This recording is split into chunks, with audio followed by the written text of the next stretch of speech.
Current అనేది ఒక నిత్యావసరం, అందరికి అత్యంత అవసరమైనప్పుడు కూడా ఊర్లో నేను చూసేవాడిని. ఎప్పుడో కరెంట్ వచ్చేది, ఇమ్మీడియట్ గా సైరన్ కొట్టేటి అందరూ పరిగెత్తేవాళ్ళు. ఎందుకు? మోటార్లు వేయడానికి. వీళ్ళందరూ మోటార్లు ఆన్ చేసేవాళ్ళు, సగం కాలిపోయేది. ఆల్ ఆఫ్ అన్ని మోటార్లు ఆన్ చేస్తే లో వోల్టేజ్ వచ్చి మోటార్లన్నీ కాలిపోయేది. నాకు ఇప్పుడు కూడా నా కళ్ళల్లో జ్ఞాపకం ఉంటుంది. 2011-12 ప్రాంతంలో నేను పాదయాత్ర చేశాను. నడుచుకుంటూ పోతుంటే రాత్రి 12 గంటలు 1 గంటకు ఆ ప్రాంతంలో నిజామాబాద్ లో ఒక ఊర్లోకి వెళ్ళాను. దారిలో పోతా ఉంటే రోడ్డు మీద కూర్చొని సలిమంటేసుకుంటున్నారు.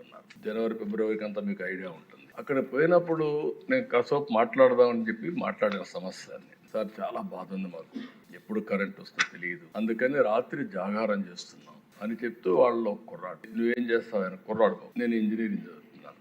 ఏంటా, ఎందుకు వచ్చావురా? సార్, మా నాన్న జీవితం అంతా కూడా పాపం నా కోసం చదివించడానికి కష్టపడుతున్నాడు.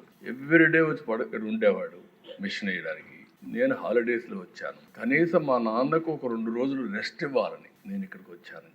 అప్పుడు నేను అడిగాను, ఏంటి ధైర్యంగా ఉన్నా అంటే, లేదు సార్, భయం వేస్తూ ఉంది, పేపర్లో వస్తున్నాయి, పాములు గరుస్తున్నాయని, చీకటి ఉంటుంది, పంప్ సెట్ అయిపోయినప్పుడు పాములు గరుస్తున్నాయని, భయంగా పోయేస్తుందని నాకు కుర్రాడు చెప్పినప్పుడు నేను చాలా బాధపడ్డా. ఇలాంటి సంఘటనలు నా జీవితంలో చాలా చూశానని చెప్పడానికే ఈ విషయాలు చెప్తున్నాను. ఈరోజు నేను గర్వంగా చెప్పగలుగుతాం, 9 గంటలు డే టైమే వ్యవసాయానికి కరెంట్ ఇస్తాం, దాంట్లో అనుమానమే లేదు.